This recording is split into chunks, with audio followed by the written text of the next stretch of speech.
Second.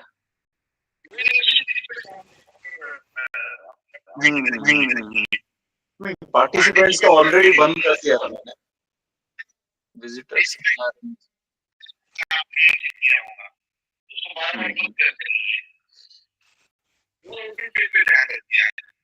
हाँ ठीक है सर ठीक है देख रहा हूँ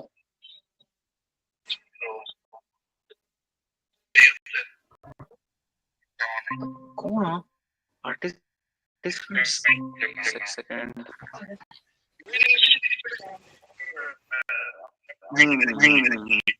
नहीं पार्टिसिपेंट्स का ऑलरेडी बंद कर दिया था मैंने विजिटर्स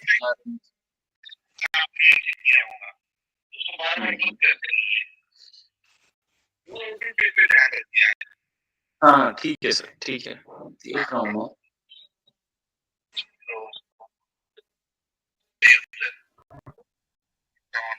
कौन आर्टिस्ट सेकंड नहीं पार्टिसिपेंट्स का ऑलरेडी बंद कर दिया था मैंने विजिटर्स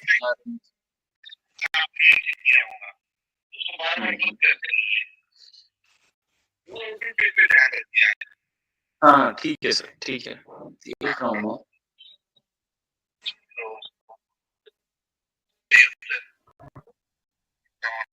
कौन आर्टिस्ट सेकंड नहीं पार्टिसिपेंट्स का ऑलरेडी बंद कर दिया था मैंने विजिटर्स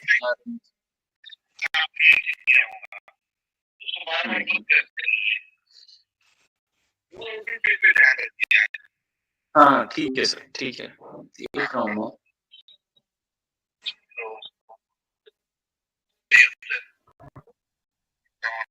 कौन आर्टिस्ट सेकंड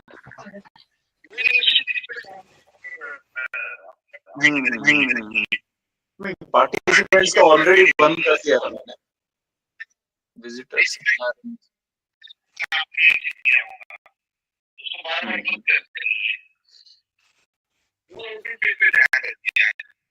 हाँ ठीक है सर ठीक है देख रहा हूँ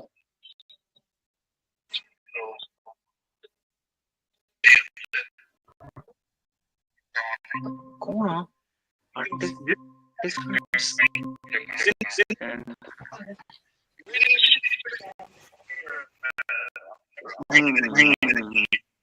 नहीं पार्टिसिपेंट्स का ऑलरेडी बंद कर दिया था मैंने विजिटर्स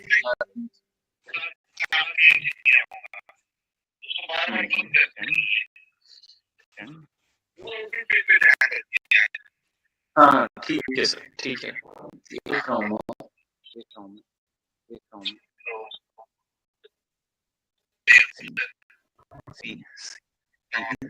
कौन artist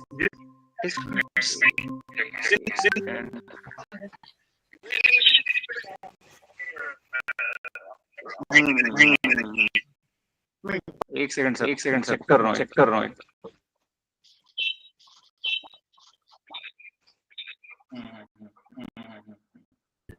champion in his field.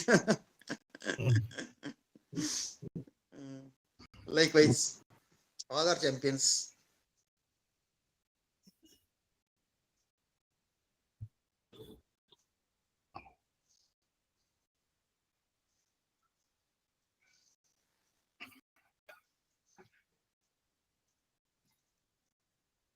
Dr. Vasudevan, Yes, sir. what's your opinion about participants का ऑलरेडी बंद कर दिया था Which vaccine, sir? legalize HPI vaccine? It's in the hands of government, sir. I don't know. I cannot comment as government employee. The governments know which Western world, Europe and America, they started thinking about, no, even France knows that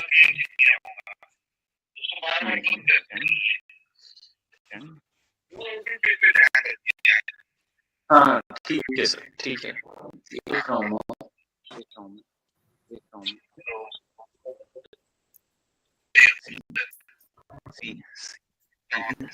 कौन है?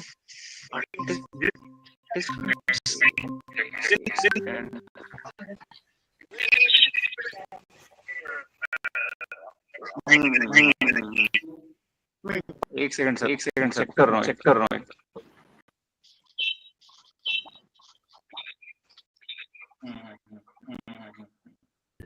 champion in his field. Likewise, all are champions.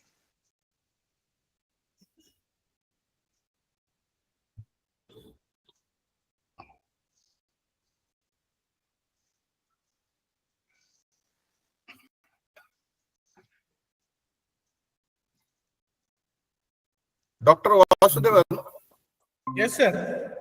what's your opinion about Participants को already बंद कर दिया They Which vaccine, sir?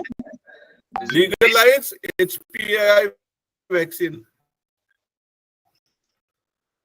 It's in the hands of government, sir. I don't know. I cannot comment as government employee.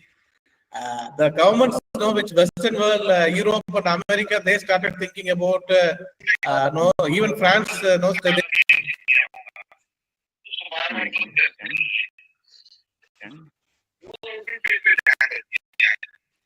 हाँ ठीक है sir ठीक है देख रहा हूँ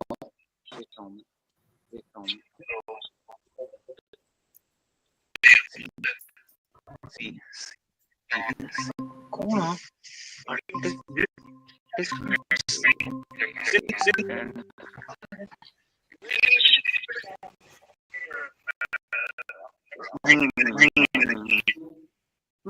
एक सेकंड सर चेक कर रहा हूँ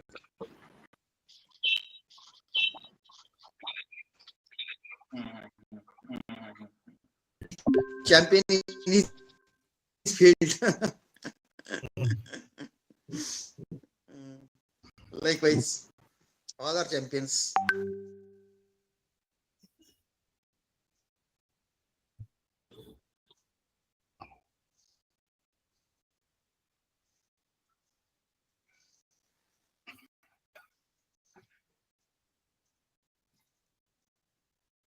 Dr. Vasudevan, Yes, sir. what's your opinion about Participants को already बंद कर दिया Which vaccine, sir? legalize HPI vaccine? It's in the hands of government, sir. I don't know. I cannot comment as government employee. The governments know which Western world, Europe and America, they started thinking about, no, even France knows that.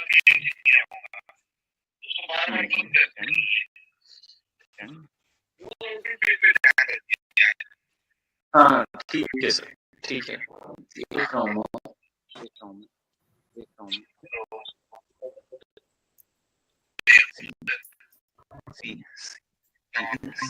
कौन है?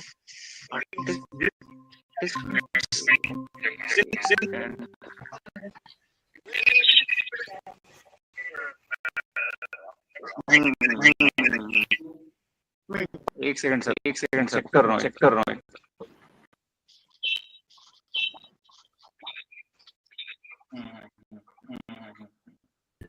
Champion in his field. Likewise, all are champions.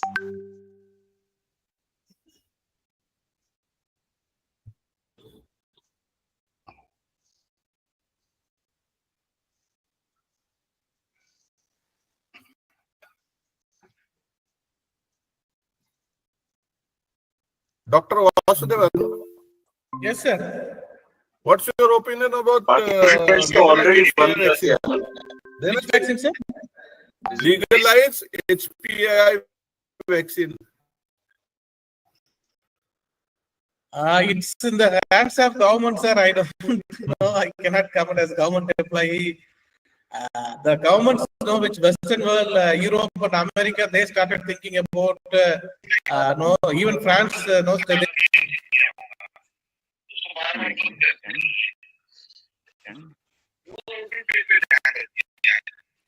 हाँ ठीक है sir ठीक है देख रहा हूँ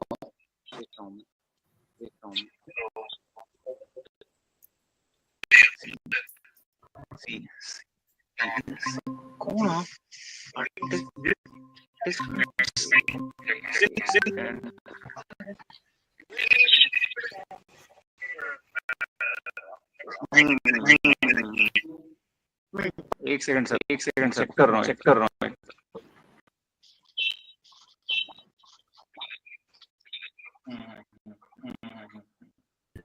Champion in his field. Likewise, all are champions.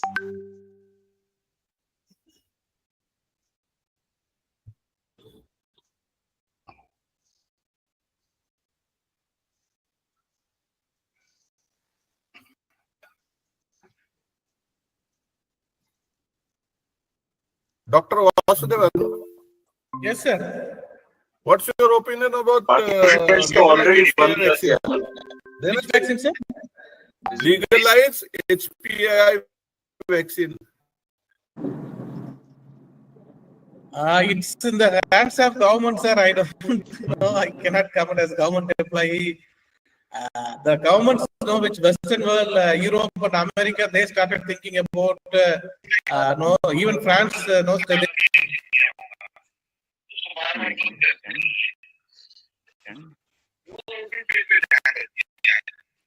हाँ ठीक है सर ठीक है देख रहा हूँ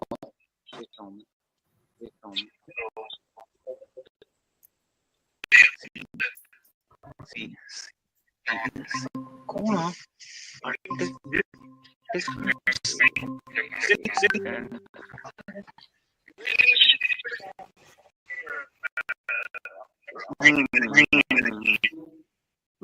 एक सेकंड सर चेक कर रहा हूँ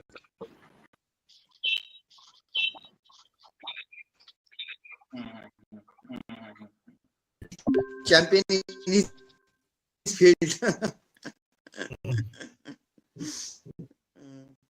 Likewise, all are champions.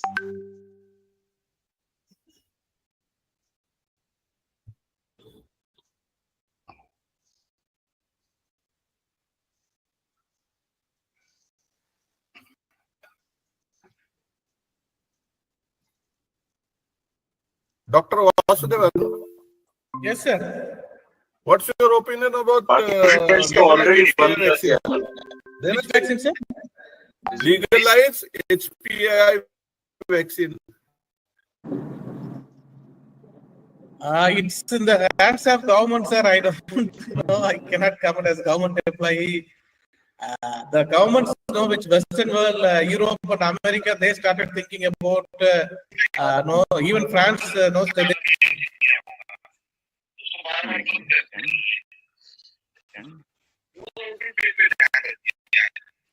हाँ ठीक है सर ठीक है देख रहा हूँ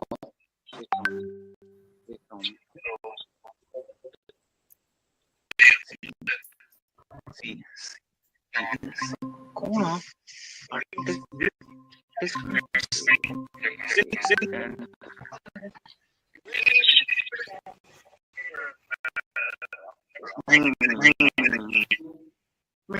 एक सेकंड सर चेक कर रहा हूँ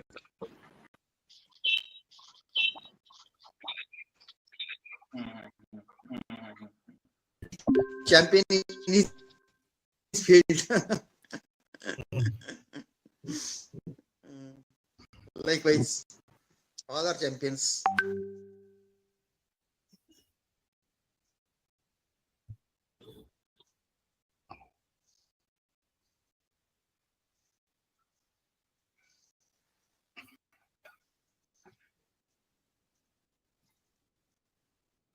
Dr. Vasudevan, Yes, sir.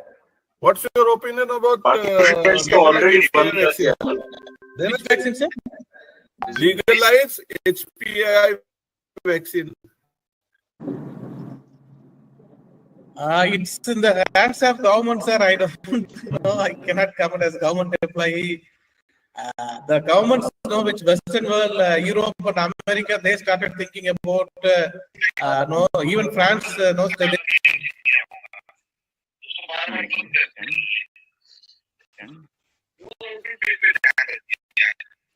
हाँ ठीक है सर, ठीक है, देख रहा हूँ।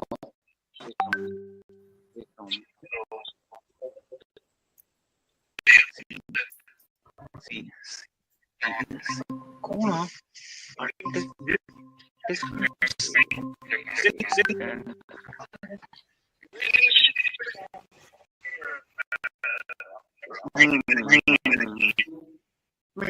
एक सेकंड सर, चेक कर रहा हूँ।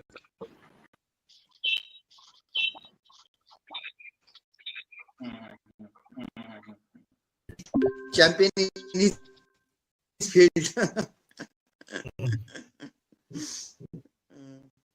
Likewise, all are champions.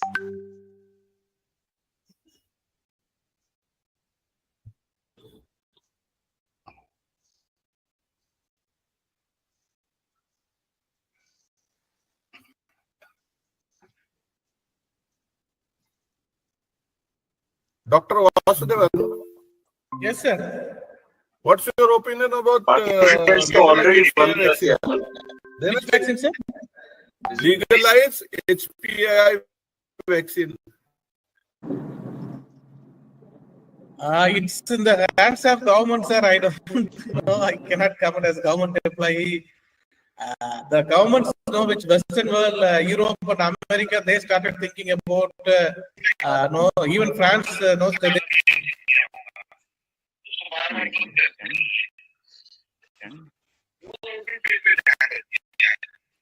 हाँ ठीक है सर, ठीक है, देख रहा हूँ।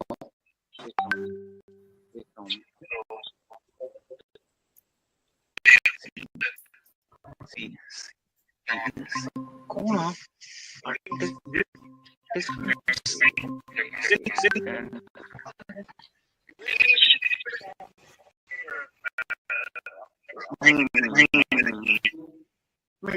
एक सेकंड सर, चेक कर रहा हूँ।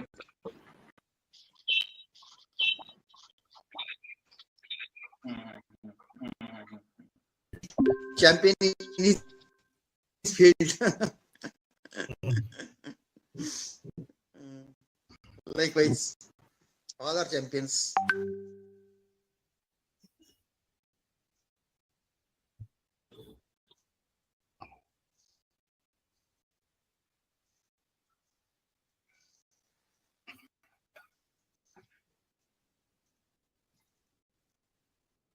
Dr. Vasudevan, yes, sir. what's your opinion about already won this year. Which vaccine, sir?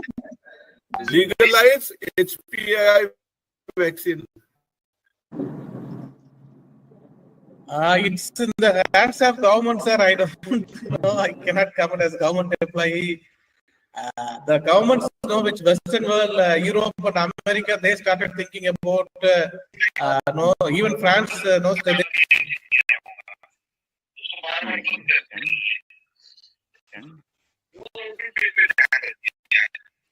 हाँ ठीक है सर, ठीक है, देख रहा हूँ।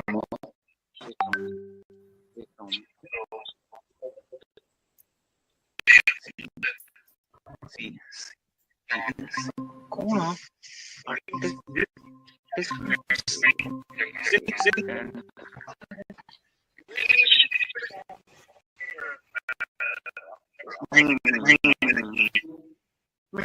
एक सेकंड सर, चेक कर रहा हूँ।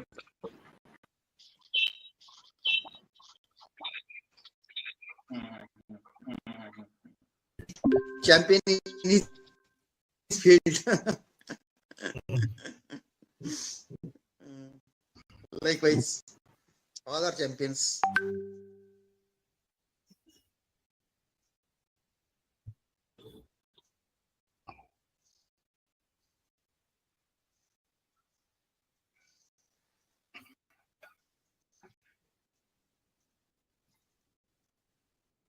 Dr. Vasudevan, yes, sir. what's your opinion about already won this year. Which vaccine, sir? legalize HPI vaccine? It's in the hands of government, sir. I don't know. I cannot comment as government employee.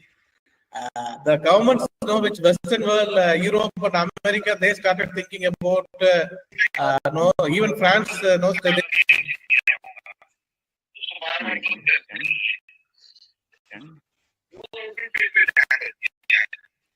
हाँ ठीक है sir, ठीक है, देख रहा हूँ।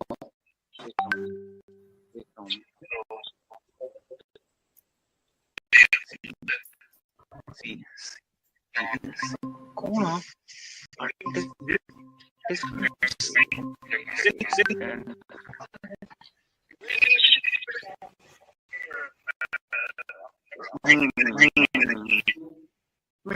एक second sir, check कर रहा हूँ।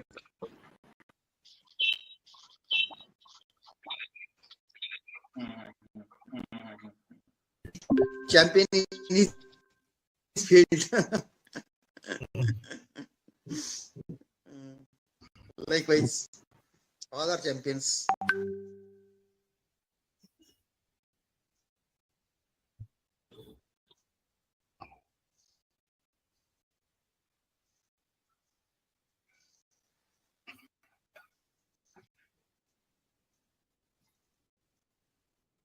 Dr. Vasudevan, Yes, sir. what's your opinion about already won the Which vaccine, sir? legalize HPI vaccine? It's in the hands of government, sir. I don't know. I cannot comment as government employee. The government, which Western world, Europe and America, they started thinking about. If I am audible, even France knows that.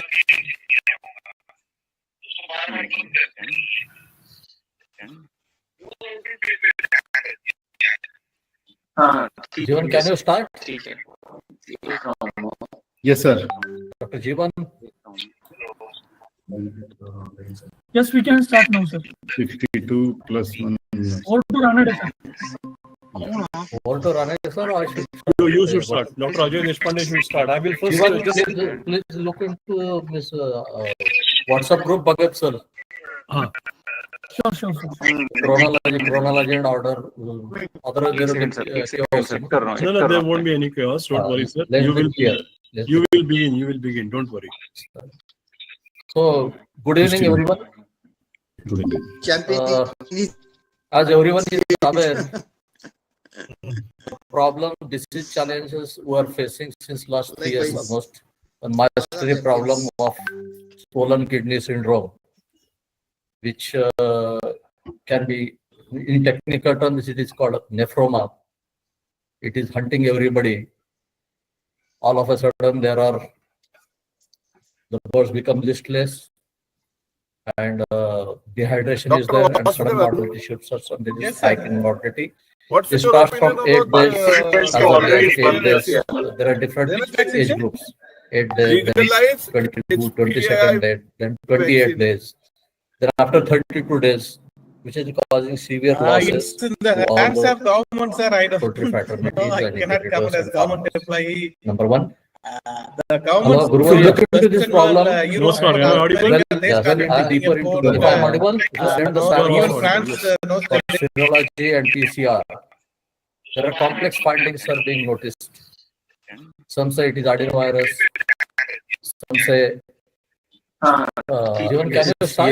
ठीक है, But the exact cause is Yes, sir. still not known, because not diagnosed perfectly, because it is Yes, the we can complex start of the 62 problems. plus 1. The complication of MG and MS also.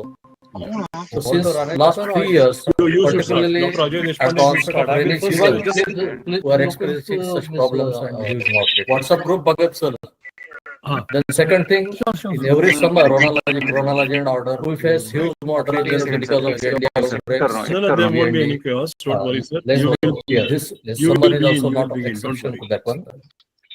So, but my question is, Good evening. whether Champion current in vaccines his are not able to, as everyone is aware, the field virus problem, disease challenges we are facing. Number two, what is my problem that is swollen kidney syndrome, swollen kidney is, which so we are invited in technical terms, it is called nephroma, specialist. So it is hunting everybody.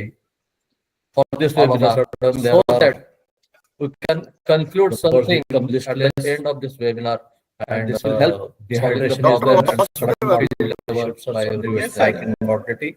What's This your starts from opinion 8 about days. already If certain done. problem is there, different Legalize nutrition 22, 27 days, different angle. 28 days says this is then after 32 days, his angle, which is causing severe losses. That's why we have Hands of gathered government, sir, I don't subject specialists I and cannot come as government employee. virologist, immunologist, The government and who introduces this problem. No, sir, am I audible? Have a chat deeper into if I'm audible, all of us and the Even panel France, can virology and raise the questions.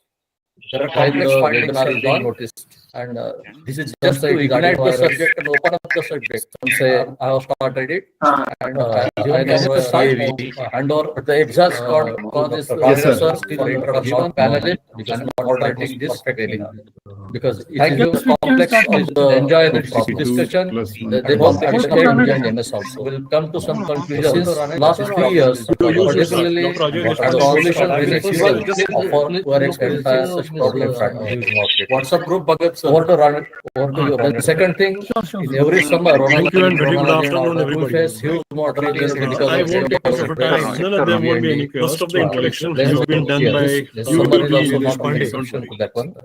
However, So, but my today's question is, topic relates to the present whether situation current and the vaccine is problems not that able are to faced by the poultry sector. the field Separately by broiler sector, district layer sector, number as well as one, breeder facing sector. number two, what is my Definitely, problem, diseases, that is heavy liver mortality, kidney syndrome, and some of the kidney issues which Dr. which, Ajay has mentioned we have are very, invited very important and in pertinent. technical And basically, we need to address them. In addition to that, there are many other issues also, for this webinar, like so that unplanned expansion, can conclude the number something game, at the end the of this size of webinar, the bird, and this will help the dehydration problem and availability of certain maize, levels by everywhere, because like of diversion to ethanol. What's this your starts opinion from about if certain problem is there, which different need to be addressed. Legalize As Dr. Ajay Deshpande has rightly pointed out, everyone has a say in this matter and everyone has a different perspective of looking towards. So we have gathered few people over here, and let me first start with Dr. Ajay Deshpande himself. He has already used No, sir, am I audible? Dr. Ajay, my first question would be that each and everybody knows what this is. But you being a producer, being an integrator, I mean, you can be a farmer also, you can be a integrator also, you can be a hatching eggs also, and you can be a person who is marketing the birds in the market. So when you look at your scenario of all these activities, what do you feel that each of these sectors could be considered as guilty for the producers? Is it the vaccination at the breeding level? Is it the management at the farm level? Is it the second thing, every summer, thank you and very good afternoon, faster R&D, whether I won't be afraid, none of them will be. Most of the introduction has been done by you, the guilty factor number one. Topic relates to the present situation and the problems by the government, separately by broiler sector, layer sector, as well as breeder sector. To resolve this, definitely diseases, heavy mortality, and some of the issues which Dr. Ajay has mentioned are very, very important and pertinent. And basically, we need to address them. In addition to that, there are many other issues also, like unplanned expansion, the number game, the size of the bird, the availability of maize, because of diversion to ethanol, problem is there, which need to be addressed. everyone has a say in this So we have gathered few people over here, and let me first start with Dr. My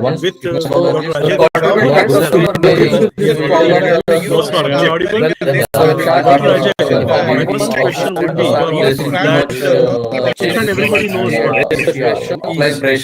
You you can be a cabinet minister also, you can be a integrator also,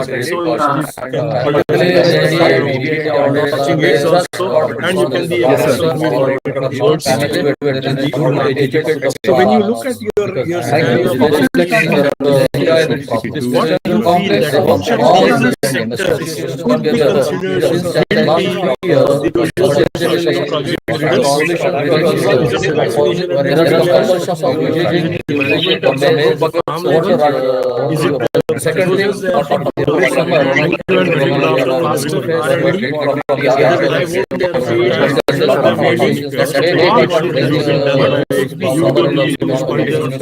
the guilty factor. Second part of this is by the government, separately by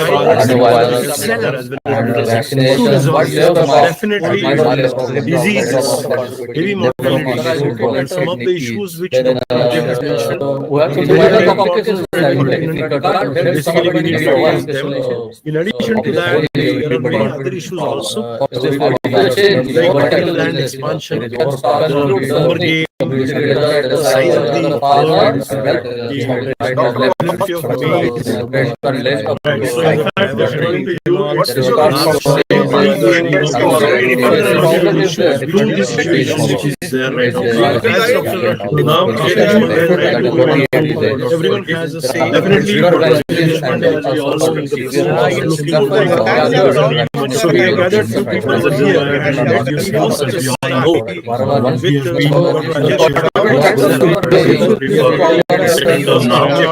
now we have the of course, we all know them.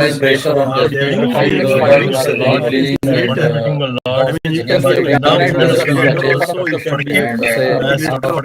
so he's also and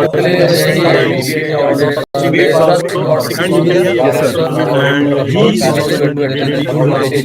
so when you look at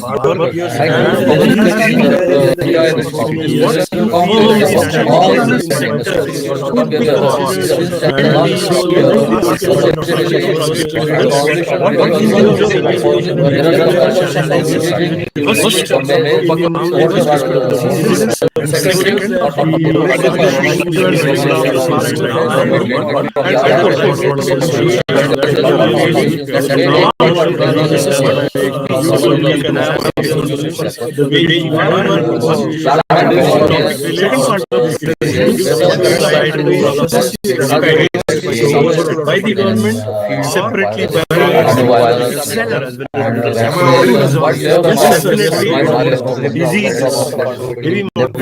basically we need to address them. In addition to that, there are many other issues also, like land expansion, number game, the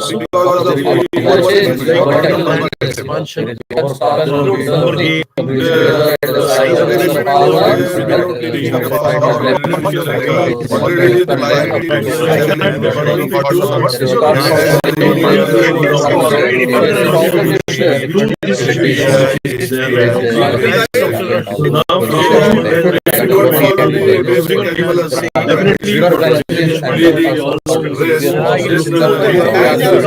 so we have gathered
some people here by the government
separately may not work in the long run because of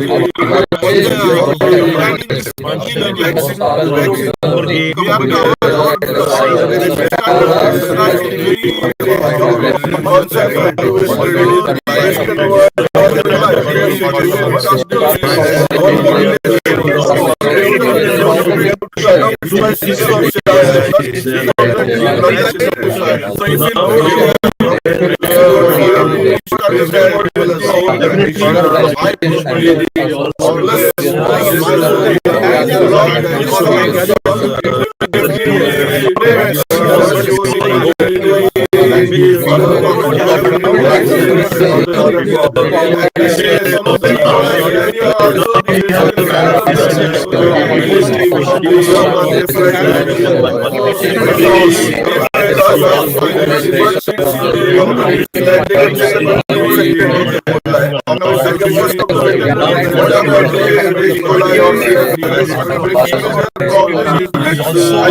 Dr. Chawak just was about to come to that.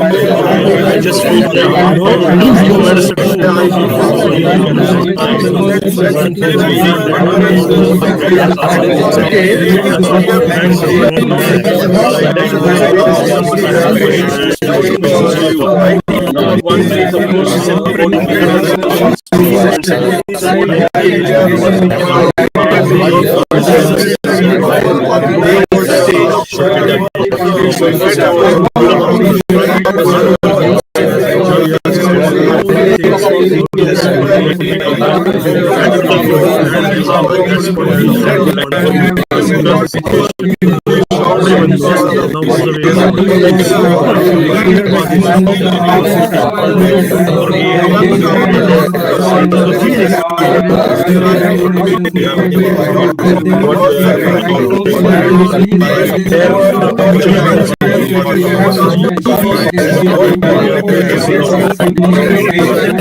of course is important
And with respect to the gut health, as we are referring to the issue of dysbacteriosis, what are your views and comments on dysbacteriosis, which is very commonly seen nowadays?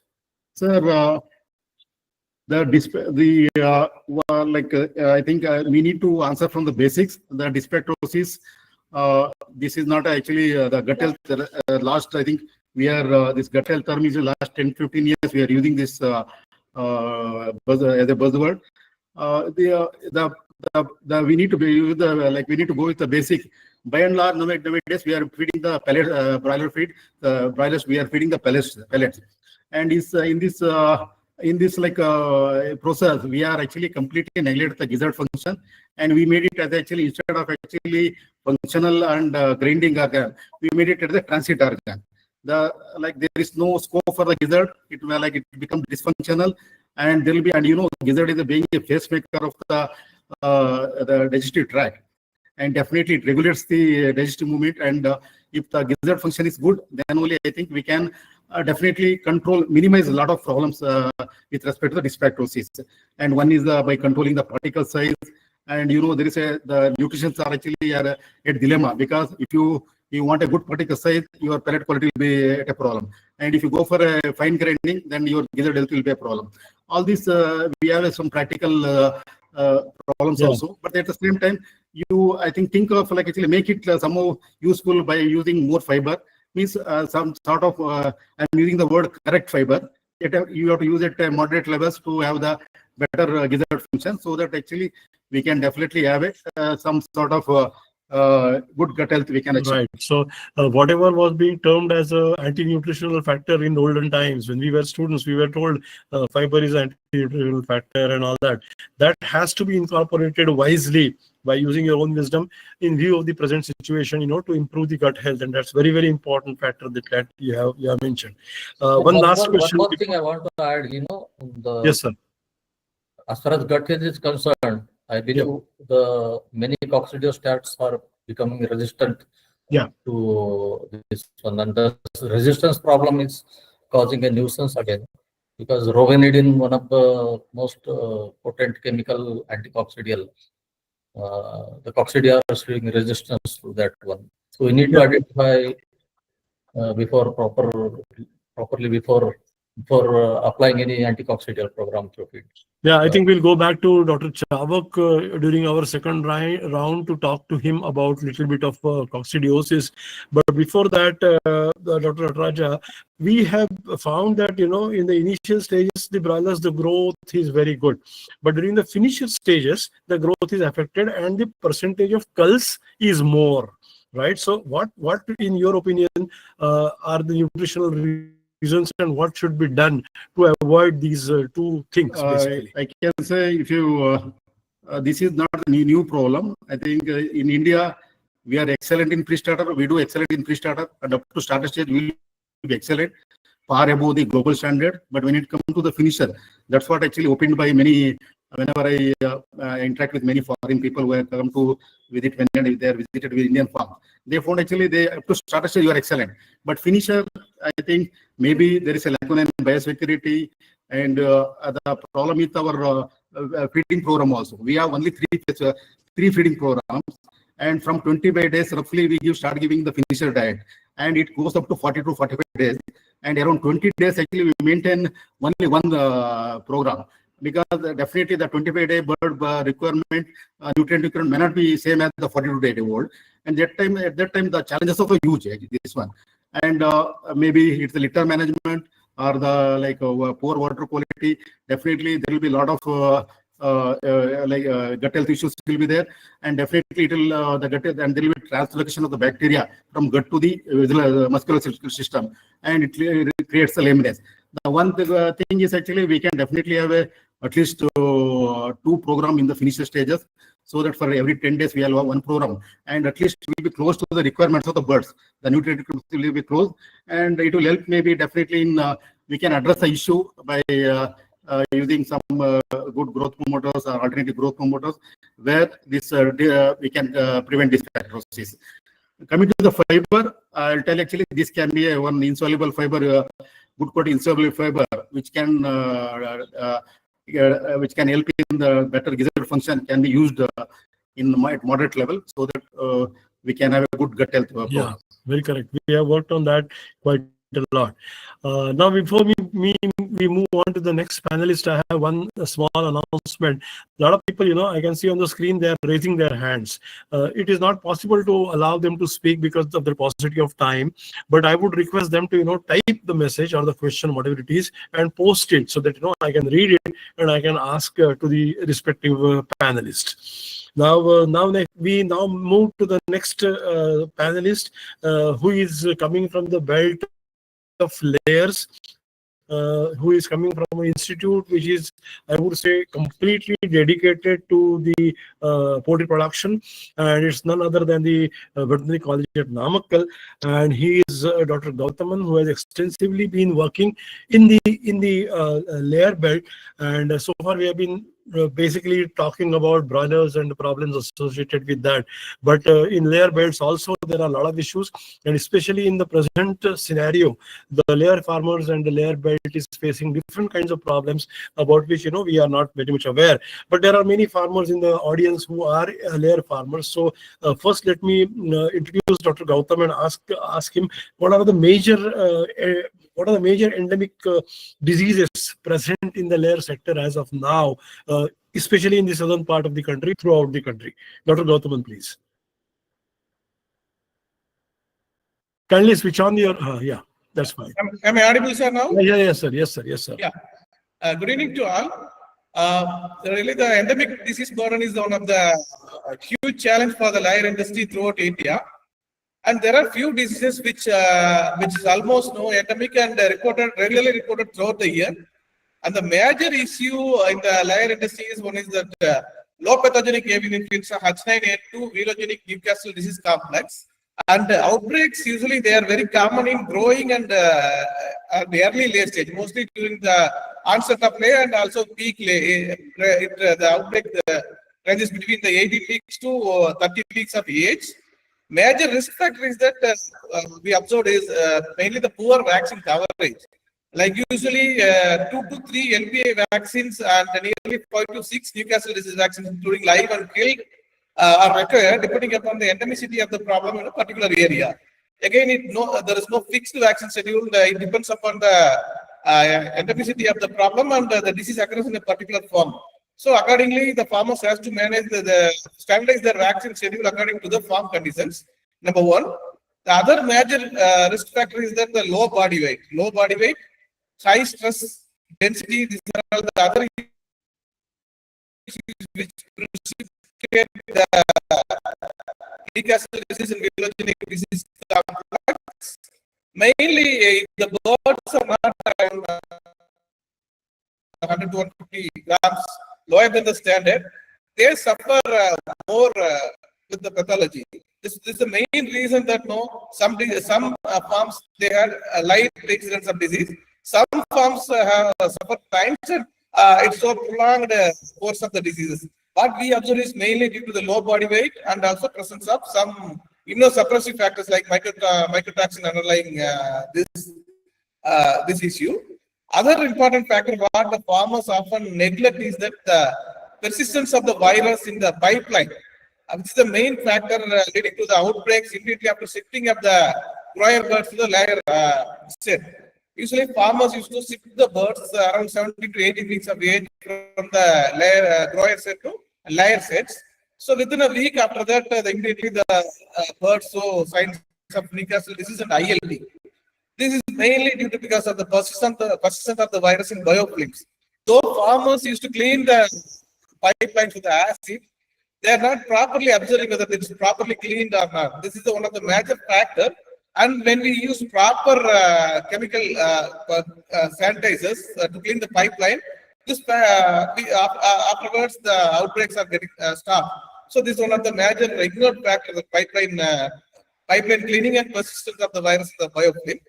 This is a major risk factor for Newcastle disease and LPA complex. And if the farmers properly do vaccination, definitely they will get rid of this factor. And other major issue what we observe in southern India is infectious laryngotracheitis. Outbreaks are more common during growing stage as well as point of play, like villogenic Newcastle disease and vaccinating into complex. And due to the latent nature of the herpes virus, ILD is highly persistent in multi-age operations. And the virus can, like other ND and LPA, it can well survive the biofilms and subsequent to the transmitted to the subsequent batches. This is one of the pattern of the infectious laryngotracheitis what being regularly observed in southern India. Important risk factor is that since it is latent and whenever the birds undergo stress, like heat stress or vaccination or handling stress or peak laying stress, this will lead to precipitation of the infectious laryngotracheitis. And other major issue what we commonly neglected in the field is that infectious bronchitis. So the prevalence is more than 50% in the layer operations, whatever we did our BBSRC scheme. So we observed all kind of variants, mainly the 793 variant, Indian nephropathogenic variant, MOS, classical MOS IBV, and QX variants also present in India. But silent disease, like it doesn't show any obvious clinical signs or huge mortality like Newcastle disease or infectious laryngotracheitis. It is characterized by, it's mainly characterized by mild to moderate drop in egg production. The birds will not failure to attain peak production or sudden post-peak dips. This is the peculiarity of the characteristic peculiarity of the infectious bronchitis in the field.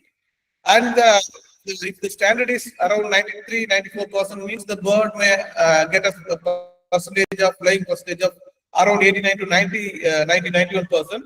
And farmer often, I think that it's a non-specific issue and it's often ignored.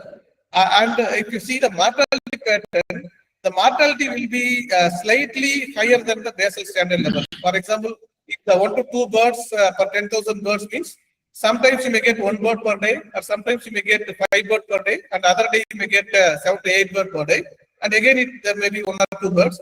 Like that, the mortality will highly vary, and it's slightly above the basal the standard.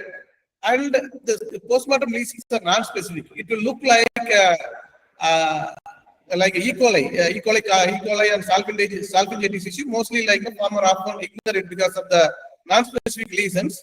And if you leave the case in the later stage, when the bird crosses 50 to 60 weeks of age, farmer may encounter more non-layers like penguin birds or salpingitis will be the higher incidence of salpingitis in later stage of age because of the early affections of oviduct. And apart from that, the egg quality abnormalities, both internal and external quality are very often observed in the farm. Like there is an increased incidence of leathery eggs, broken eggs, watery albumin and all.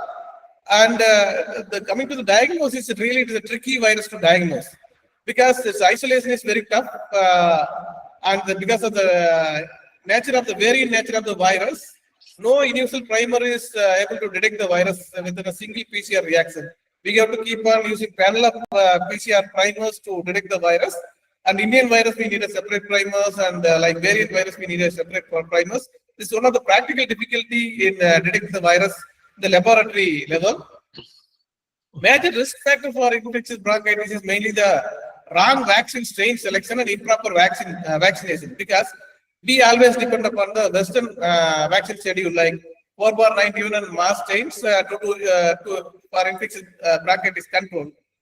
It again case varies between the farm to farm and depending upon the strain which is prevalent in the farm. And there is no much study about the protective typing property of the Indian apropathogenic variants against the prevailing Indian strains. This is another limiting factor for control of infectious disease in the field.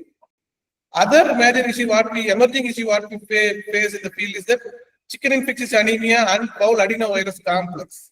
It is one of the major causes of broiler depletion in the field. The mortality may start around 5 weeks and it extends up to 20 weeks of age. Though CAV has been described as a disease of chicks, now the CAV is being reported in the adults also, like even up to 20 weeks of age. The major risk factor for this CAV is that mainly poor body weight and uniformity, overcrowding, poor gut health, and delaying in the shifting of the chicks to the grower house, which all precipitate to the outbreak of the CAV and fowl adenovirus complex. Severity depending upon the co-infection status and risk factors in the farm. If CAV alone means and the risk factors are if the birds are less stressed, means the bird will recover very easily. Whereas if it is co-infected with fowl adenovirus and overcrowding and body weight is poor, means mortality may go up to 15 to 20%. And other biggest problem with treating CAV is that treatment failure are very common. Though we use higher antibiotics, still sometimes it fails. It is one of the reasons for the development of antimicrobial resistance also. Nowadays, it is getting controlled only when we use long-acting drugs like long-acting amoxicillin classes or long-acting penicillins. Then other common issue is that now emerging issue in the field is that salmonellosis, which is very common in adult laying hens, especially after 30 weeks of age. The prevalence of fowl typhoid is more common than non-typhoidal salmonellosis in layers. Mainly the fowl, the non-typhoidal salmonellosis, the prevalence is less than 10. It's a zoonotic significant. It is asymptomatic. It's less than 2%. Incidence is less than 2%. Whereas fowl typhoid, it is quite commonly emerging in the field, and co-infection of non-typhoidal salmonella along with the salmonella calinera, that is fowl typhoid, is also being observed. The peculiar feature of the disease is sudden onset of mortality along with the drop in egg production. The major risk factor is the poor farm management, mainly the boulder side, the rodent problem, unhygienic farm conditions, improper waste disposal, and use of animal protein sources. These are all the major risk factors for non-typhoidal salmonellosis, which is it is again very tricky disease to treat. Sorry to disturb you, Dr. Vasudevan. Yes. Can you highlight on the recent outbreak of the HPI in the coastal Andhra, and what will suggest as you are working in government? So as a government, will you recommend the HPI vaccines in the future for the government from the colleges and the institutions for that? Because already people are using some, but they are not legal. So I think rather than that issue, this HPI issue is a very challenging one, and the farms are getting flat in 3-4 days. Similar outbreaks we are seeing in the Alibag area or coastal area, and the major reason for that is the migratory birds. So that's not in our hand, or the farmers' management, or the practices and the nutrition. We can't stop migratory birds. So and generally the Alibag pattern is related to migratory birds only. When they migrate the birds, the last 3-4 years we are seeing similar mortality because of the HPI. So as a government, you worked in Bhopal lab also. So as a government institute, will you recommend for the HPI vaccines allowed to be in India? Please highlight. Sir, it is again, it's government hand, whether we recommend or not recommend. It is government has to decide vaccination policy. Western, it depends.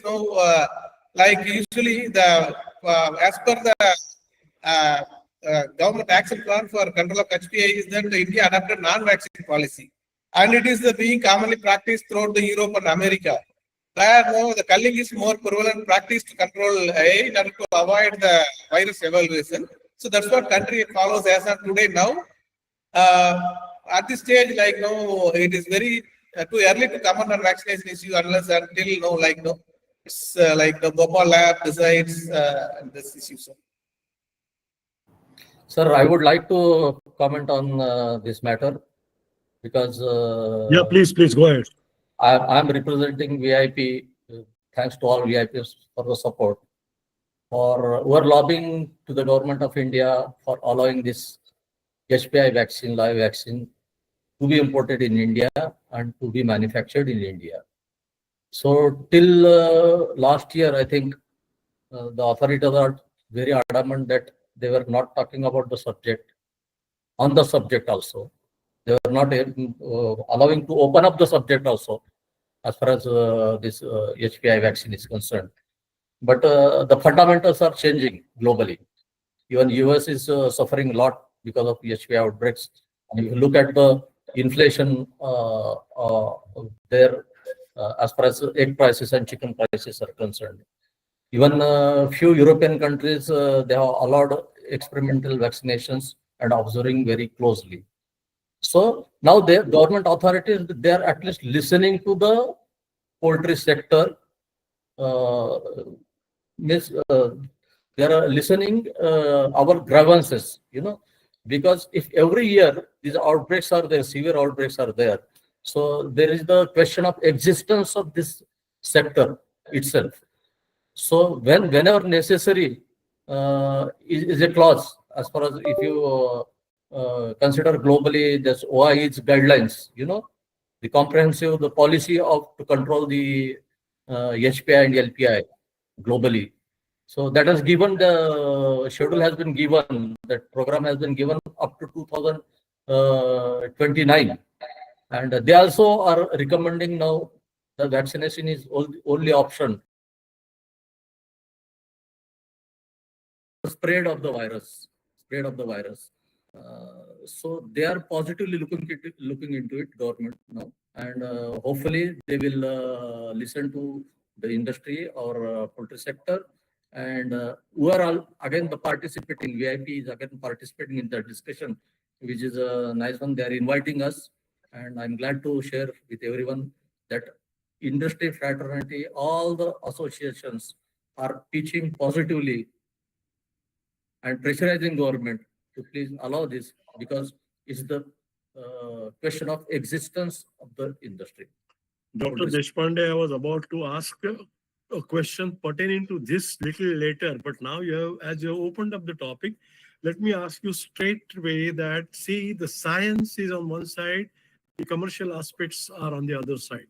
The science is on one side, the government regulations, the adopting of the things by the government is different.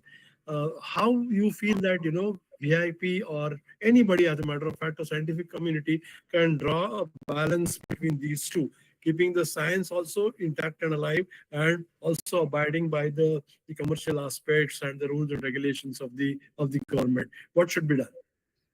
No, the major concern of the government for not allowing this HPI vaccine is the export concern. So India is hardly exporting any chicken to other countries. So question is overruled, number one.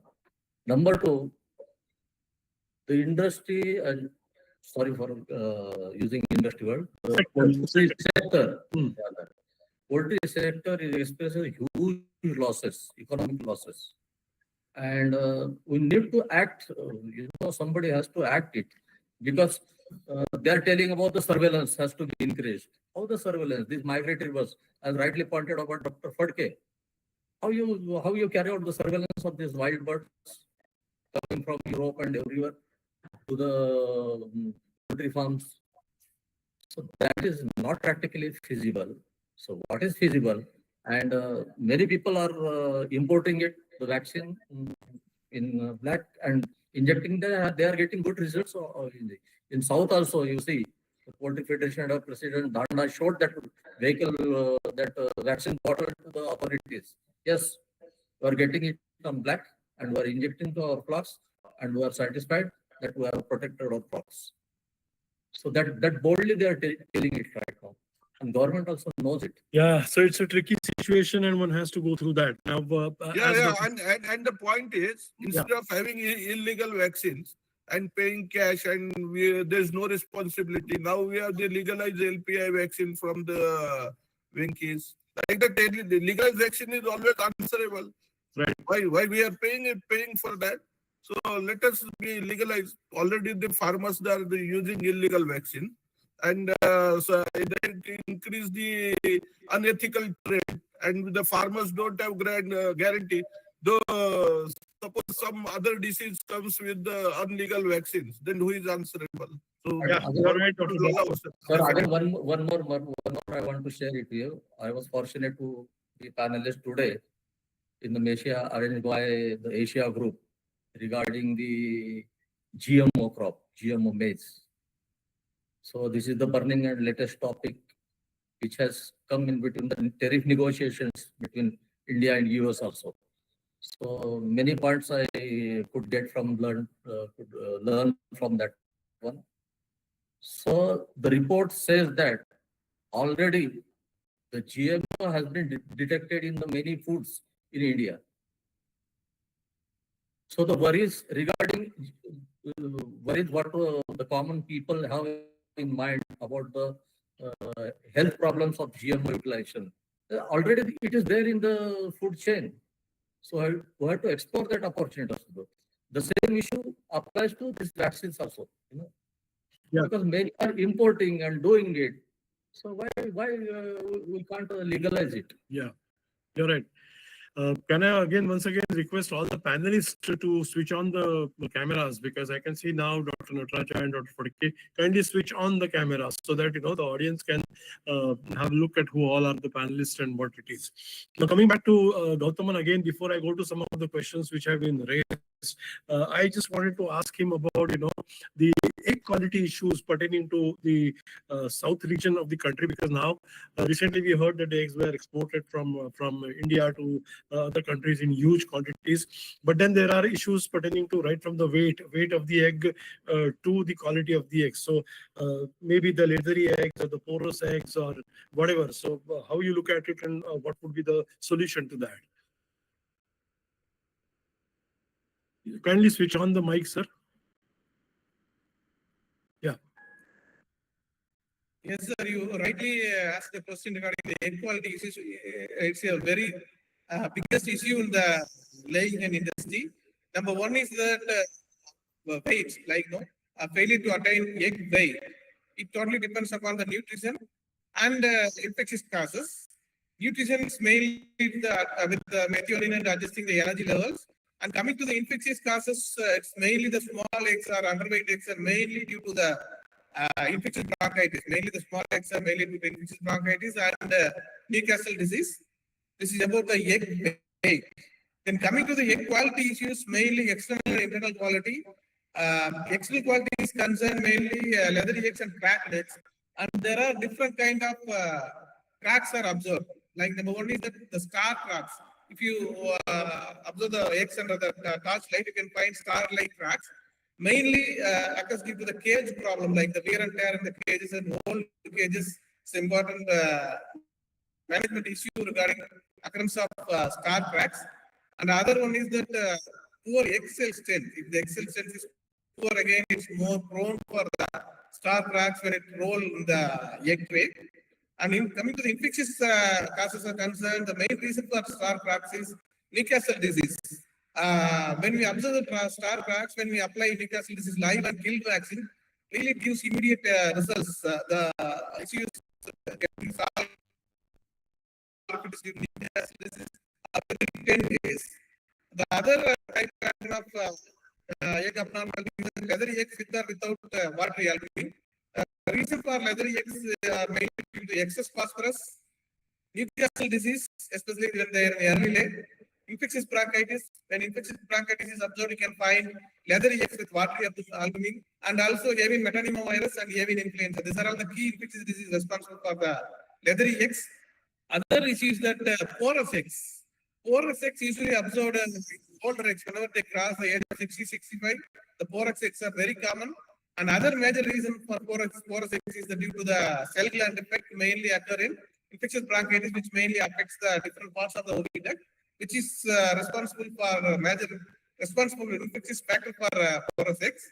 And other issue is that the egg cell apex abnormalities. Whenever the farmers change the trays, shifting the eggs from the farm to the load the vehicles, at the time more often experience the broken eggs, especially in the apex. It's mainly occurs due to the Mycoplasma synoviae, and when the farmers regularly use proper thiamine or antimycoplasmal medicines, they can get rid of this egg cell abnormalities. And also, like other internal quality problem is apart from watery albumin, mainly bloods and meat spots are very commonly observed. It is mainly due to the impairment of oviduct integrity. Sometimes it may spontaneously come and spontaneously resolve its own. Main reasons for these blood spots are mainly mycotoxins, which affects the oviduct, and chemical toxins, infectious bronchitis, and sometimes like non-specific etiology. And this is the main factor for the blood spots. Okay. Got that, Dr. Gowthaman. Shifting a little bit from diseases, because it's too much for me to listen to the diseases and for everybody else as well. There are some specific questions which have been raised by the audience. First question is to Dr. Nataraja, please. You mentioned about the enzymes, basically, especially when you are using some alternatives to the maize. You mentioned about the enzymes. So which enzymes you are recommending, whether it's a cocktail enzyme or the specific single enzymes, that is what you are advocating, please. Dr. Gowthaman, I'm coming to you again. Wait, please switch on the camera and stay there. Yeah. Coming to the enzymes, see enzymes, particularly the phytase is the first enzyme actually where the first enzyme of the choice for all the formulators or the nutritionists. The second is the NSP enzymes. Although corn soya diet actually may not perform give a great response to the these NSP enzymes, but still there is the xylanase, which has a cage opening effect. It can definitely release a lot of nutrients, which is hidden in the cell. And also there are these phytase molecule, it can act on only an external outside the cell wall. The inside there is like phytic acid also will be there, which is bound to some which will be inside the cell. So this xylanase will be opening the cage wall. This one cage wall effect, cage opening effect will be there from the cell nase, so that there will be the phytase can degrade the phytic acid which is present inside the cell. These are all they act very complementary. If it comes to the alternate grains, we have broken rice, we have, I don't think wheat and all actually in India, except for the sometimes only when the scarcity of maize is there or when the maize prices go very high, then only we'll use wheat.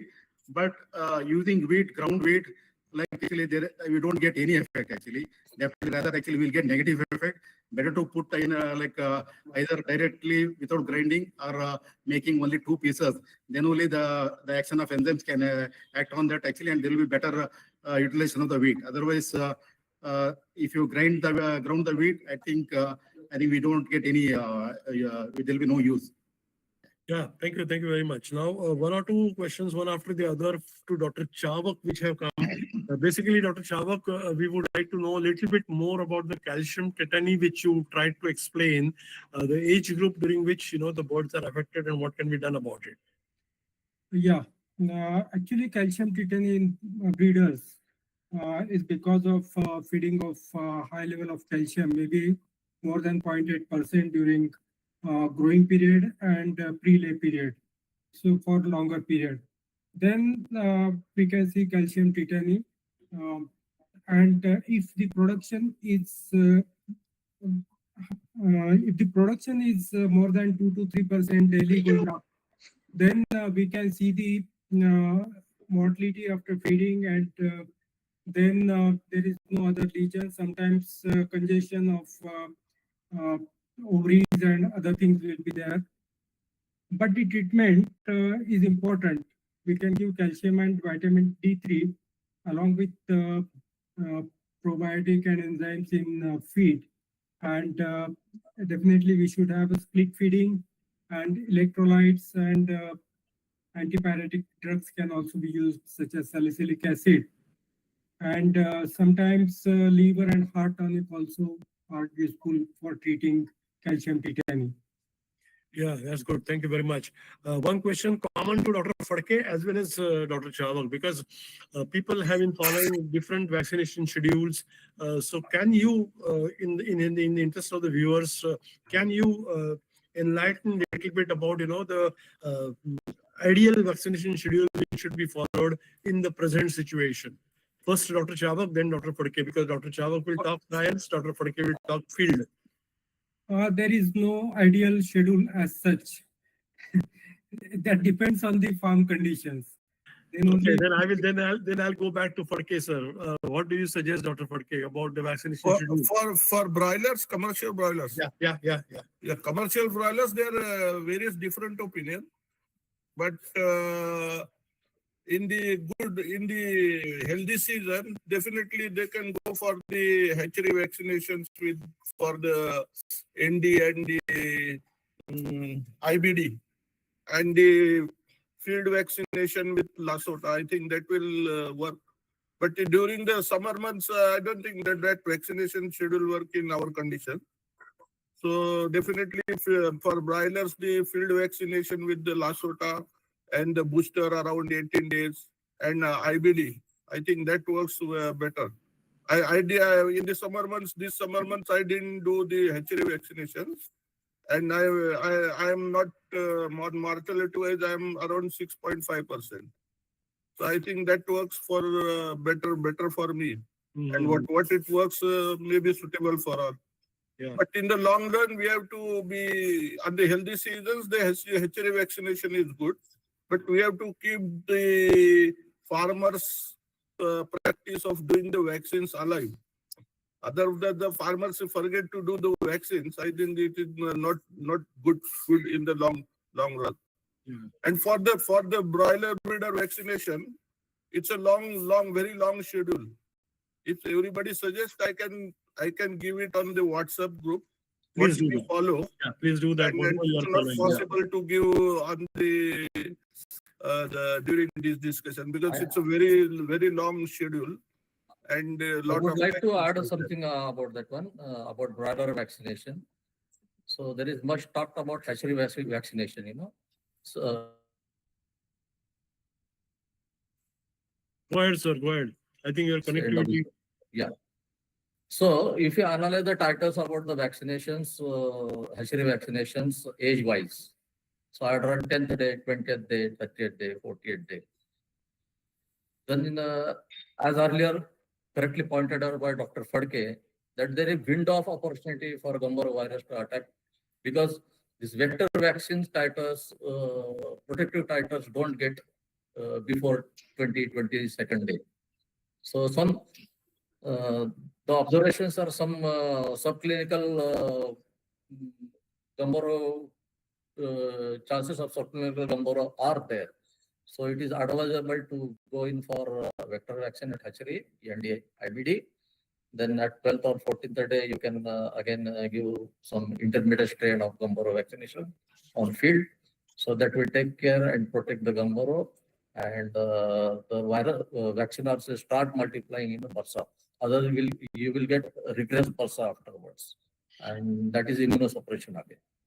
Yeah. Thank you. And in the present situation with the IBH prevalent, it's advisable to do the 0.2 ml IBH at day old, and breeder stocks can be vaccinated priorly every 10 weeks for the multi-strain IBH vaccine, that is 4, 8, A, B, and 11. And what Chawak sir told that they isolated very few percentage of adenovirus, but I'm sure it's adenovirus only. And most of the cases, some of the cases we get the hydropericardium also, or the lychee disease. That was the first which took few years ago. So I think it's a subclinical one, and if gets the opportunity because of the toxins or the CAV, it definitely takes the upper hand. So breeders vaccination for the IBH with multi-strain vaccine, and they hold the vaccine with multi-strain 0.2 ml will work in present situation well for the farmers or the integrators. Yeah, thank you. That's Thank you my very much. Thank you very much. I will come back to Dr. Chawak with respect to some of the non-specific issues which are causing mortality in layer beds. And again, after that, I'll go to Dr. Gowthaman because he is from that particular area. The first is, of course, the prolapse. Second is the gout. And the third is fatty liver and hemorrhagic syndrome. So what are your views about these three completely non-specific, non-infectious kind of conditions which are affecting the layers now? Dr. Chawak first and Dr. Gowthaman later on. Yeah, particularly for prolapse, mostly managemental and nutritional causes are there. So they have to look for this body weight and lighting program.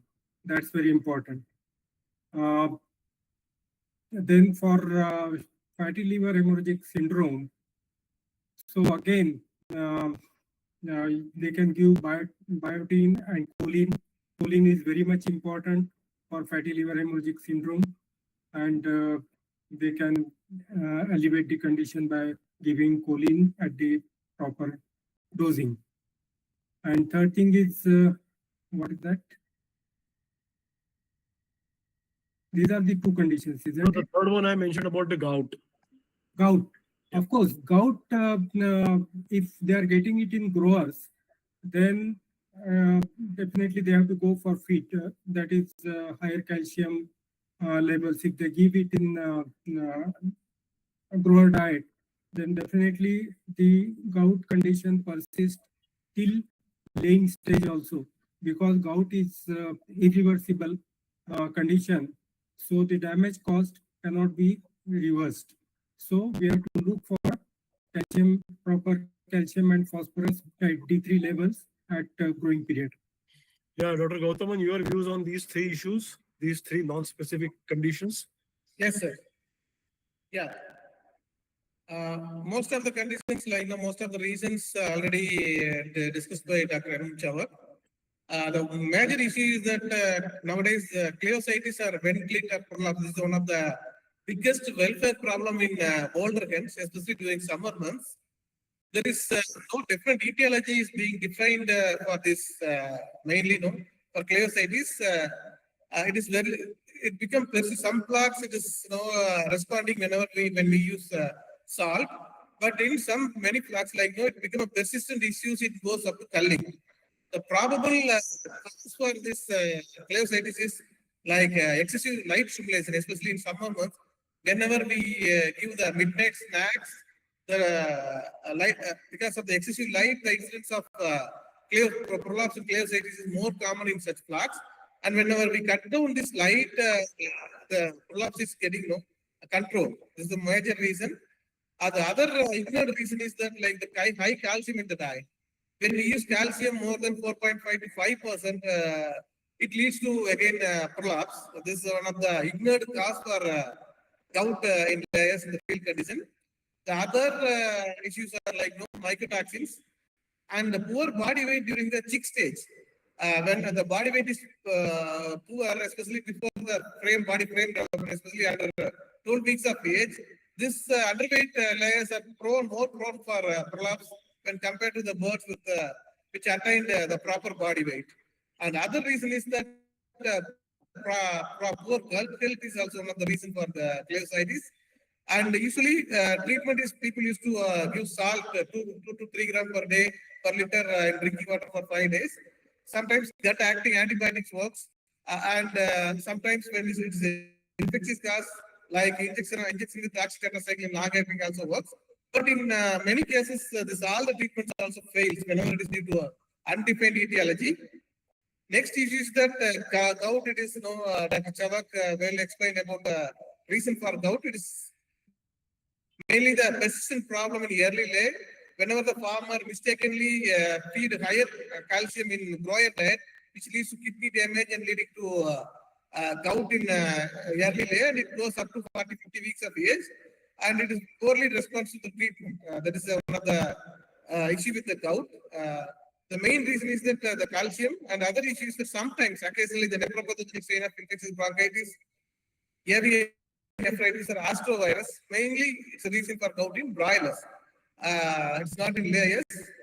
And it requires long-term administration of ammonium chloride up to 5 to 10 kg per ton for a minimum 4 to 5 weeks in order to control the mortality at least 50%. This is about the gout.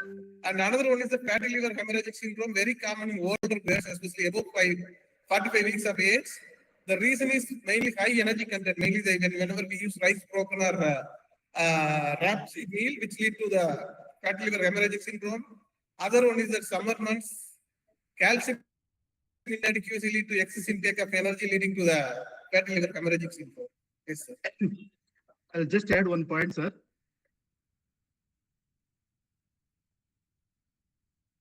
Yes, sir. Please, sir. Go ahead.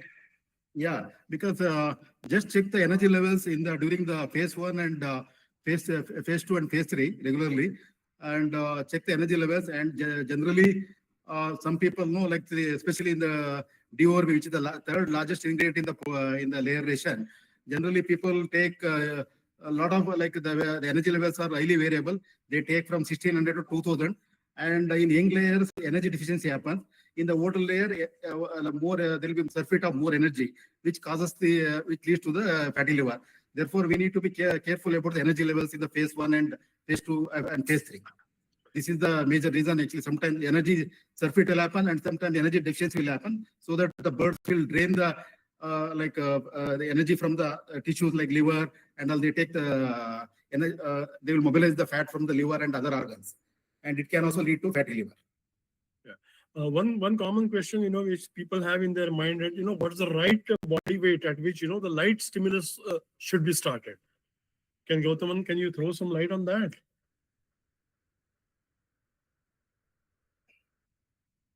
Switch on the microphone, please. So again, it depends upon the breed. Each breed, they have given their manual, they have given their specific age for light stimulation and duration of lighting also, sir. It's if the farmer properly refer the guide and follows the lighting, they can get rid of this.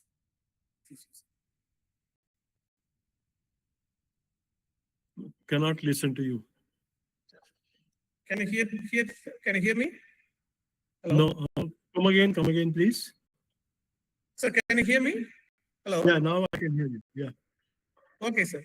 Sir, again, it depends upon the breed standard. Like, each strain they have given their standard lighting program in the breeder manual, their growing manual. If the farmers properly follow their lighting schedule according to the breed standard, definitely they can get rid of this issue, sir. Okay. Thank you very much. Dr. Chawak, there is a problem, where, the people are facing the enteritis during the finisher stages in case of broilers. What could be the probable cause? Now, of course, Dr. Nataraja has already explained that in the finisher stage, we all are lagging behind. But there are some reasons behind that, and many people have found out that there's enteritis during the finisher stage, at the beginning of the finisher stage. What could be the probable cause, and what are the remedies? Generally, when they are shifting from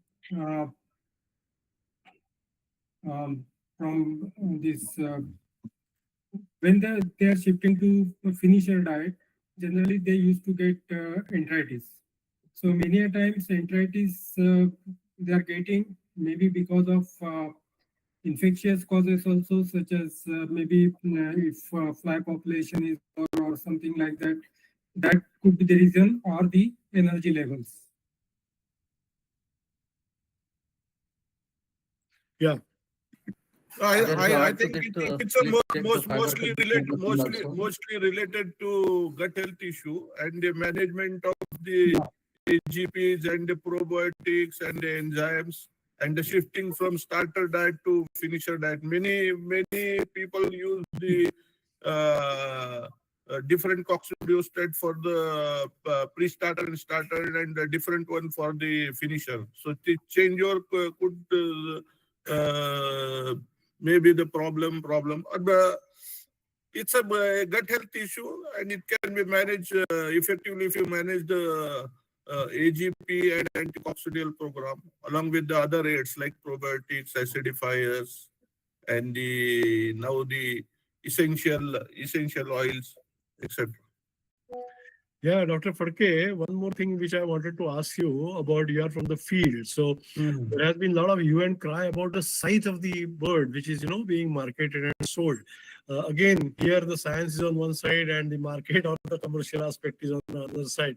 I really want a little bit insights from you and also Dr. Ajay Deshpande on this, because recently we saw a lot of letters being circulated. People are taking oath, we will say that this particular body weight only and all.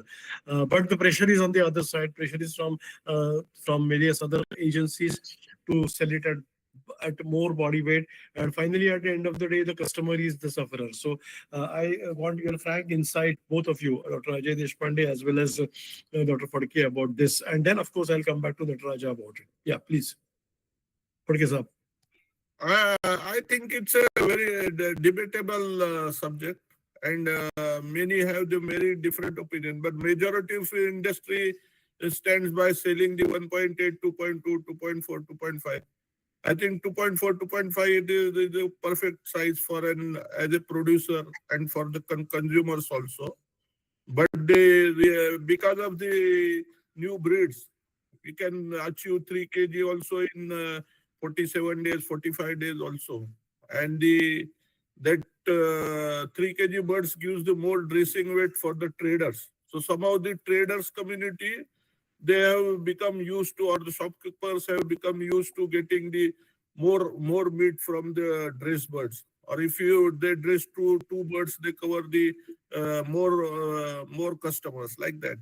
So practically we are getting premium rate for the 2.4, 2.5, 6 or 2.7 birds. But I won't suggest it's not in the interest of the industry. That's my personal opinion. As a businessman, I'll say 2.5, 2.4 is okay. But we face the premium rate for the 3 kg also, or 2.7 kg, particularly in the summer. So, but increasing the rearing period, rearing days, it become problematic for the farmers. If the companies, they are rearing the birds up to 50 days, 52 days, 54 days. So that is problematic for the growers, farmers, and they always complain, you lift our birds from 42 days or 45 days. But somehow because of the overproduction, they are stretched up to 54 days, 53 days, even 60 days also has seen. So that's all because of the overproduction. Many times it happens. But at industry, we should try for 2.4, 2.5, 2.1. And moreover, it was concerned with the chick cost also, or the hatching egg also, which sometimes they are exorbitant hatching egg cost. And so operators, we are operating with the purchase of hatching eggs. They are forced to dilute the chick cost in the production to give some 2.5, 2.6 kg weight. And tonnage wise also, the farmers get decent income. If he sells around 2.5, 2.6 or 3 kg, he gets better returns than if you sell at 2 kg. So that is all this subject has all pro and cons, and very debatable. Dr. Ajay, on this, please. Yeah. Dr. Ajay, your views on this, please. Sir, yes. It is quite a debatable and hot topic to talk about. But the businessman is a businessman, sir. He is there to earn money. He is to earn profit.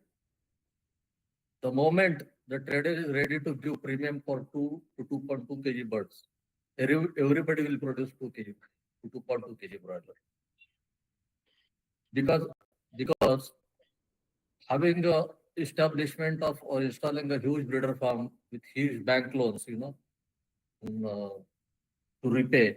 So nobody will come to repay the bank loans. So I have to behave according to the economics of the business. That's what I mean to say. So traders are getting, consumer are getting whatever size they want to. They are getting 2 kg broiler also, 2.2 kg broiler also. Some traders who are portioning it and selling boneless chicken, they prefer 3 kg birds. So they are getting that quantum also. So it is the choice of the producer. So what is economical, he is producing. So, but enforcing somebody to sell 2 to 2.2 kg means you have to enforce everything. You have to control chick price also, you have to control hatching egg price also.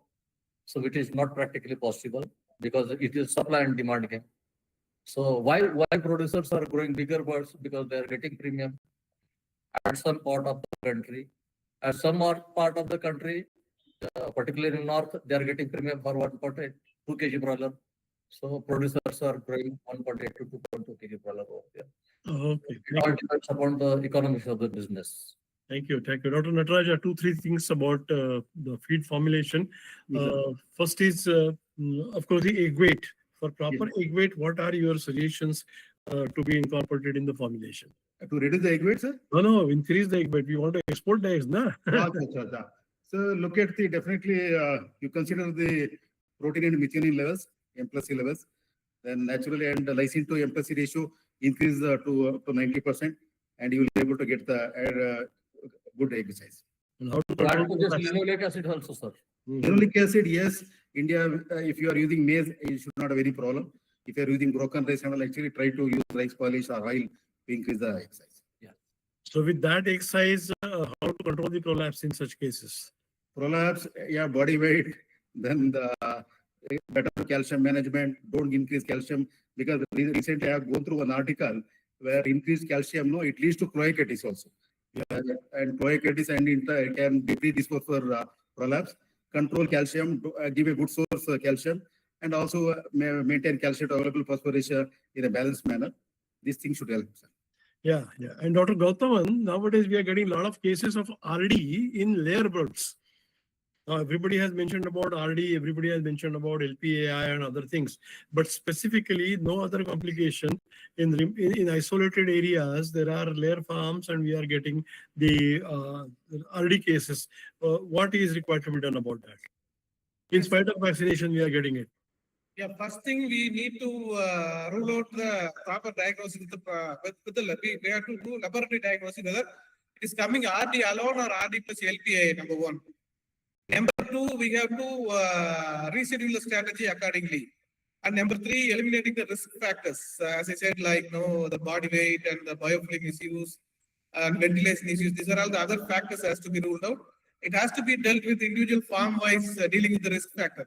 In India, the layer industry, our poultry industry often depends on excessive vaccination rather than studying the risk factor and eliminating it, what we fail to do. So unless until we find out and eliminate the risk factor, it's very difficult to get it. Yeah, thank you. So now coming to the nearing to the end of the webinar, I would like all the panelists, to sum up whatever they have said in few sentences, maybe for 2 minutes. I would request all of them to speak about this present situation and the way forward, how to get out of it, how to proceed, and what are the immediate probable solutions to that. Let us start with Dr. Phadke. Situations, all industry players need to understand things to control the production and to reduce the pressure on the system. When we produce more than the square foot available for the broiler placement, any vaccination schedule or anything may not work. So that's one of the point. And proper vaccination schedule for the broilers is very, very important. Biosecurity, proper vaccination schedule, that's all is important. And I'll say to lobby for the HPI, legalized HPI vaccines in India. So that's the strong opinion. And IBH is still, it's adenovirus infections only. And we need to work or investigate further on it for controlling it. And for future discussions, I'll like to add control of flies in broiler farms and some ectoparasites like bedbugs in the breeders and the layers. So that's the major social issue. So I'll suggest some other webinar did that topic. Now itself we'll That's touch it. that, and I would request Gowthaman to first speak about fly and odor problem in the farms, because we have faced it in breeders, we have faced it in layers. Now we are having that problem in broilers as well. And bed bug is a major issue. Yeah, And it's some workers, they are reluctant to work if there are more bed bugs. Yes. And very, very difficult to control. Europe is facing the bed bug issue and the Indian poultry industry. So that's a very challenging problem. And Thank you, address. Dr. Gowthaman. Please, your views on these two issues first. Yes, sir. Yeah, it's really one of the biggest nuisance for the poultry farming. It lead to the many public related issues, and people are often complaining to the district authorities, and sometimes the district authorities are visiting the poultry farms and asking their police department to inspect and asking their opinion for closure of the farms because of the water and fly problem. But it is not an unmanageable issue nowadays. Good medicines and good medicines are available. There are two kinds of issues. The water problem is mainly due to ammonia or prolonged watery litter leading to the fermentation of the litter leading to the sour smell. So these are all the two issues leading to the environmental issues. So when we use natural extract for 2 to 4 weeks in the feed, it is slowly controlling the water issues in the poultry farm. Number two, the fly issues. Fly issues are not hard to control like olden days. Nowadays, there are some live bacillus strains which is sold in India by some of the commercial companies. These strains are just when we add it into the feed, it is getting excited into the litter, and they slowly eating the larvae. And within 2 weeks, 2 to 3 weeks, all the larvae will be eaten by this larvae. And even if they control the water also, this is the biggest advantage of using this kind of products in the feed. And we are getting, successfully solving these issues of the water and fly problem by using yucca extract along with this bacillus subtilis stain sold by some of the commercial companies. And apart from that, the nutrition mainly the use of good enzymes and toxin binders are required to tackle this fly and environmental issues. Yeah. It's not a hard issue. Now it is manageable. In my opinion, we are managing it. Right. So next I come to Dr. Nataraja, please. How would you sum up whatever we have discussed so far with respect to nutrition and whatever you have spoken?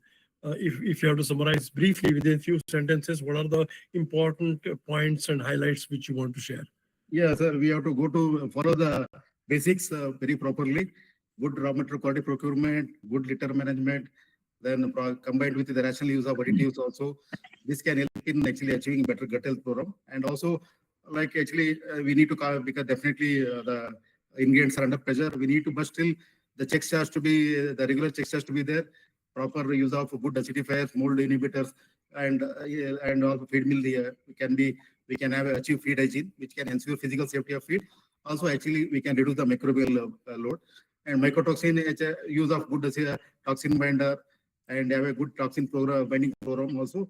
And along with proper rotation of coccidius management program, which can definitely help in achieving better good gut health. Yeah, thank you. Dr. Chawak, coming back to you. Yeah, sir, definitely judicious use of antibiotics is very important. Only after doing antibiotic sensitivity testing, they should be used. And second thing is supportive prebiotics or probiotics, they should be added in feed along with proper acidifiers and proper coccidiosis control, and then even mycotoxin control program also to be taken properly. And then important is mycoplasma control program in breeders as well as in commercials, because of this mycoplasma, E. coli problems are getting worse. So that is very important. And basics, we are forgetting basics. So biosecurity is most important, and we should follow those measures properly. Yeah, that's also. Yeah, thank you, Dr. Chawak. So once again and again, I would say that we are coming to the same conclusions that partly we all are responsible for the situation which we are facing right now. The greed, the placement, the production, the overproduction, the negligence in the process of overproduction, all this has led us to this particular situation, and now we are scratching our head to come out of it. So the best thing is stick to the basics.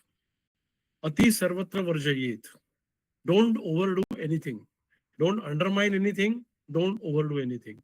Stick to your limits. There's a message from today's webinar. Follow the principles, follow the basics, and you will be through. You will be in business.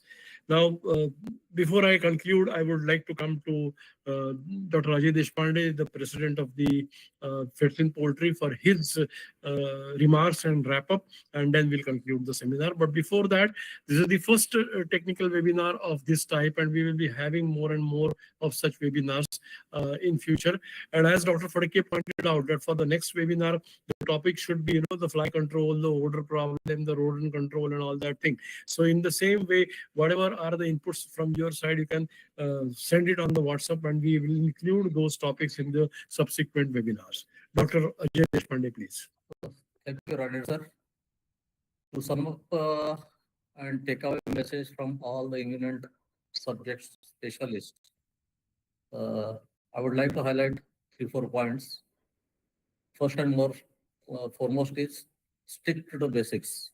Number one, if you're a breeder farmer, review your vaccination program. If you're a broiler farmer, you have to again review your vaccine program according to the local area. So you have to screen the birds and send the samples, blood samples of the breeders and broilers repeatedly in all seasons to estimate the titers and how they behave. Number 3, as far as nutrition is concerned, you have to be very choosy while selecting the raw materials.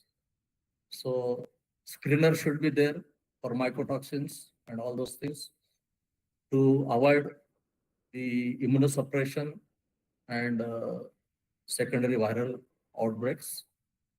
Third thing is disposal of the dead birds. That is very important. Biosecurity and laboratory practices should be in place. So these are the takeaway messages. And from VIP, I would like to thank each and every panelist who spared their valuable time and contributed their expertise and knowledge and shared their knowledge for the entire poultry fraternity.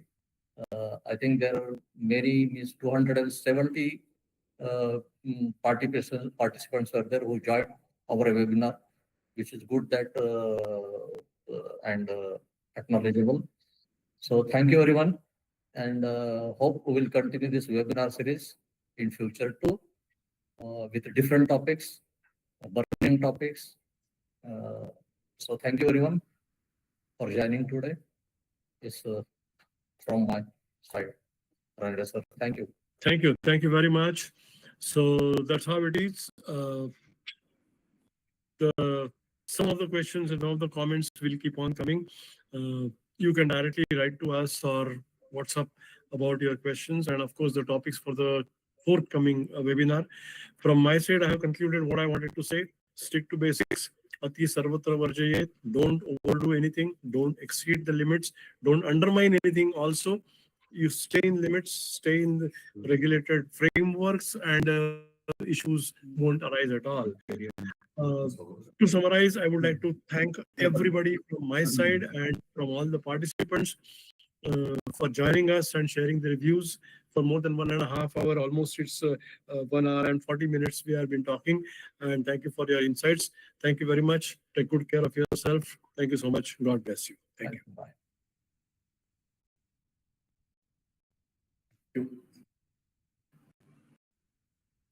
Santosh, can we close the meeting? Yes, sir. Abhilash requested you to please close the call.